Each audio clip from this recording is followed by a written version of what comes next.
Things are going crazy in our world right now. No matter what side of the aisle that you're on, there's a lot of things going on that don't give us a lot of hope looking forward, like what's going to happen. And I'm not here to talk about that because I don't know, you don't know, but my brain says, what if? What are you going to do? What if? And one of the best examples we have in life to learn how to get back to the basics and be self-sufficient are our Amish neighbors. So I chose 5 things that they do every day, and that's how they live their life, that I want to share with you and show you ways that you can implement it into your life, just in case that things go south and we have to be a little bit more self-sufficient. The first thing I want to talk about is food. Our grocery stores, the prices are getting higher and it's already hit our pockets, but what happens if transportation of all of those goods don't make it to the store and you can't even buy them? What are you going to do? And again, I want to put a disclaimer out there. You're not going to be 100% ready for anything. You're not going to be 100% efficient because there's always going to be circumstances, but try to get as much done now while you can before anything happens. And again, food. So you're thinking, well, what about food? A lot of people don't like to buy meat and put it in the freezer because a lot of my friends will say, well, what if the electric goes out? What are we going to do? And there are answers to that. But the number 2 things that I absolutely think everybody could do, even if you live in an apartment, is buy packets of seeds, vegetables. And I have a couple links below on Amazon. You don't have to buy what I show you, but it's giving you an example of what's out there.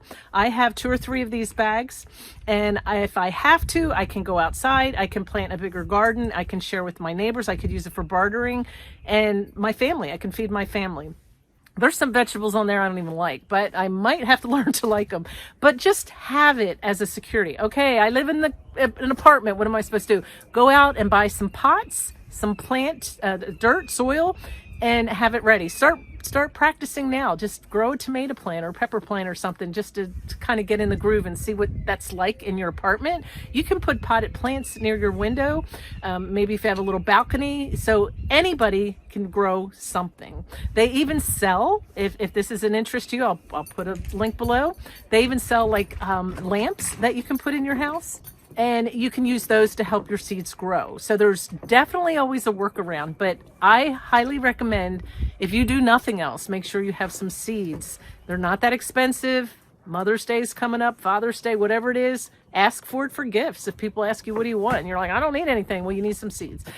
The other thing you can do to prep for food is, yes, you can put some meat in the freezer. I put, every week when I shop, I go to the store and I'll freeze some of it, and then I date it. And I mean, meat can last up to 5 years. They don't tell you that, but if you're desperate and you're hungry, it'll probably be okay. I'm not going to give all the guidelines for any of that. I rotate with a 2-year period, but we're not starving right now, so I can do that.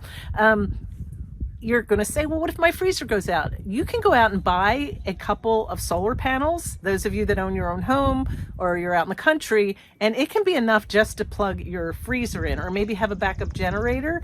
That's a plan. If you can't do that, then start canning. I also recommend canning anyway. I do have a couple of videos where I've canned pork and I've canned chicken. That's it. I'm a newbie. There's lots and lots of YouTubers out there that this is what they do. They're homesteaders. And actually, if you are a homesteader, make a comment below and let people know what you're an expert at, and they can follow your channel. I'm just giving you the ideas. Again, these aren't things I'm an expert at, but these are things that I'm doing for the what if. So definitely can. Like I said, I only can chicken and pork. And then what I did along with that, because what if the electric goes out and you can't get your recipes off of the internet? I went ahead and printed off a few recipes for pork and a few recipes for chicken. So if I have to go to the canning, I can pull those recipes out, because they're usually better for things like chicken salad, tacos, and things like that. You're not going to have a big piece of pork and be able to slice it up and make a sandwich. It's canned meat. So it's not as good as the fresh, but it's a great backup, great way to get protein.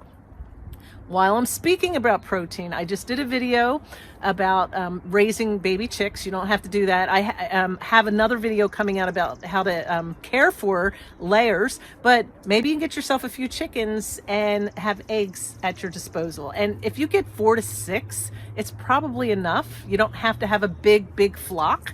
Unless you want to share with other people, then get about a dozen, but they're not that hard to take care of. It's probably one of the easiest things I've ever taken care of is my chickens, and I love them. They're just so easy. And with that, you could buy yourself an incubator.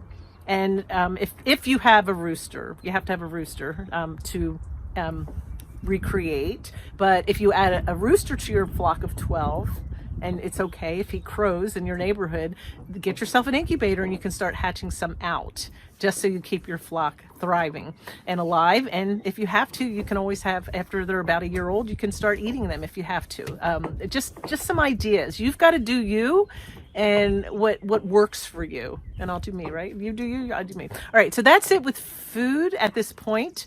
The next one I want to talk about is electric. What if the electric goes out? And I just shared that a moment ago. You can, number one, get a couple solar panels, or if you can afford it, put 5 or 6 or 10 on your house, and do that now. Get it going and learn. My husband is like a jack of all trades. He has not gone to school for any of it. He's just really good at looking at YouTube, learning from the experts, and then he applies it and he does it.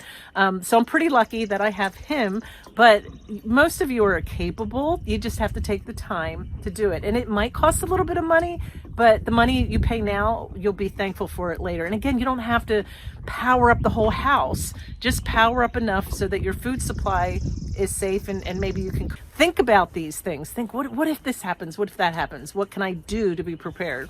The other thing, this is what we can learn from our Amish. They can, and they do have solar panels. Everything I'm telling you, they do. But as far as lights go, this isn't something I've done.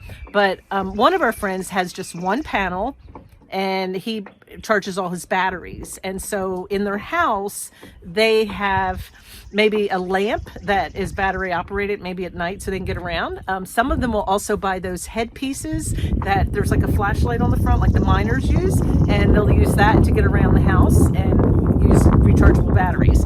So think about that. Even if you get one panel and some rechargeable batteries for the electric that you need, make sure you have all that in place. And yes, the Amish do use that. Now, you're Schwarzentroober, very old school. Amish don't. They actually go way down to the basics. I did do a video on that if you want to check that out. That's not even what we're talking about, but I want to give you ideas of our old order Amish and our Mennonite, some of the things that they do that we can start incorporating into our lives or have it ready. This one, number 3, is probably one you haven't thought about a lot, and I have lately. And I told my husband, gas prices are going up, and they're trying to get all the vehicles to go to electric, and he's got big equipment that he uses for his business, and we're just like, what are we going to do? And he's worried about that. I'm worried about how are we going to get to the store. We do have an Amish store and an Amish auction pretty close to our house. I could walk if I had to. I don't want to, but I'm thinking, what would I do if I didn't have a vehicle? And the first thing I thought of was get a horse and buggy. And of course, I think of things, and then my husband will be the practical one, and he says, okay, but a horse can die, and a horse needs to be fed, and that's more work. And he said, why don't we just get a couple of bicycles? And I thought, oh, that's brilliant. So we are right now looking on Facebook Marketplace. You can get used ones, and we're looking for a couple of bicycles. Yes, we're going to have to get in shape and start going out and riding them and getting our bodies in better shape so that we can, pedal 30 miles if we have to. But the other thing you want to buy, and I'm going to put this in the link below, it's a cart behind the bike that you could get, and then you can, put a couple kids in there or your groceries or whatever. If you can't get gas, and it's just a what if. And that's what our Amish neighbors do anyway. They don't usually have a cart behind them as much as they have a big basket on the front. When they go grocery shopping, they put their stuff in there and they are pedaling away. And as you can see in a couple of my videos here of them on bikes, they go out, rain or shine or snow. They go out and they're pedaling their bikes. So we can do it too, right? All right, number 4, think about heat. What will you do? And again, if your house is ran on electric and that is the only source of heat that you have, I highly recommend you might want to try to get a generator or some solar panels. And again, it doesn't have to run the entire house. Maybe somehow you can have it set up where it just runs the furnace, if that's what's the thing that's most important to you. Another thing, if you are able to and you own your own home, maybe you can put in a wood burning stove. They also have not electric, but gas powered heaters as well. Maybe you can look into something like that. And I know that gas can run out. I know that it might be hard to get wood, but you have to think, what solution can I come up with? And here's another one. And you may not think this way. You might be sitting there going, I can't get any of those things that you just said. If my electric goes out, we're going to freeze. Maybe you need to go out and just make sure you can buy some extra blankets and woolly socks and some woolly clothes. And maybe you're going to have to just bundle up. And right now is the time to get all of that stuff so that you have it. What's the worst thing that's going to happen? That everything I'm telling you is a lie and it's not going to happen and I was crazy? Then think of it as insurance. Everything that I'm telling you then is just insurance for just in case. So again, I'm not covering every minute thing. Anybody that has ideas, please, I've got a great audience, a lot of self-sufficient people, homesteaders, please add to this so that people can be educated. And again, I tell you guys, go to their websites or their YouTube channels and get some more details. They may even share a couple videos. I'm okay with that. I want people to learn and I want you to be prepared. There's a lot more things I can say, but I'm sticking to 5 because I feel like if I overwhelm you with 20 or 25 things, then you'll forget everything. And 5's my favorite number. So number 5 is the most important thing. Check out where you're at with your faith, because when things go south and things get really bad, a lot of people lose hope and they get depressed, they get anxiety, and it's because they have nothing to hang on to and they feel like they've lost everything. And one of the things I've done in my brain, what is the worst thing that can happen? Like just the most terrible thing. And then I try to solve the problem. And I know this, don't imagine this, but I imagine myself out in a field with nothing, no clothes, nothing. What could I have? Like, let's say I prepped and then I ended up losing all of it. Somebody, I ended up in a field by myself. I have my faith and they can't take that. Nobody can take that from you. So I've started memorizing different songs that are uplifting, some verses that are uplifting. And believe me, I'm not good at memorizing things. So it's a challenge for me. I have to keep pulling out pieces of paper, but I know that God will make sure I remember what I need to remember when the time is right. And I put my faith in him. And if you don't have a faith in God, and maybe that's something that you've never felt a need for, I highly recommend you start researching, just open up your heart a little bit and see what it's all about. Because if you don't have hope, you don't have faith, you don't have Jesus, it's going to be really bad. And that's the one thing that will get you through everything before all that other stuff that I just said. And as our Amish friends say, it's God's will. And when you just relax, do what you have to do. I mean, I'm not saying sit back and let God do it all, because it's not going to happen. He gave you a mind and a body and a spirit, and he wants you to fight and live. But he wants you to put him first. And when you do that, you find a sense of peace that even in spite of everything, in the end, it's God's will.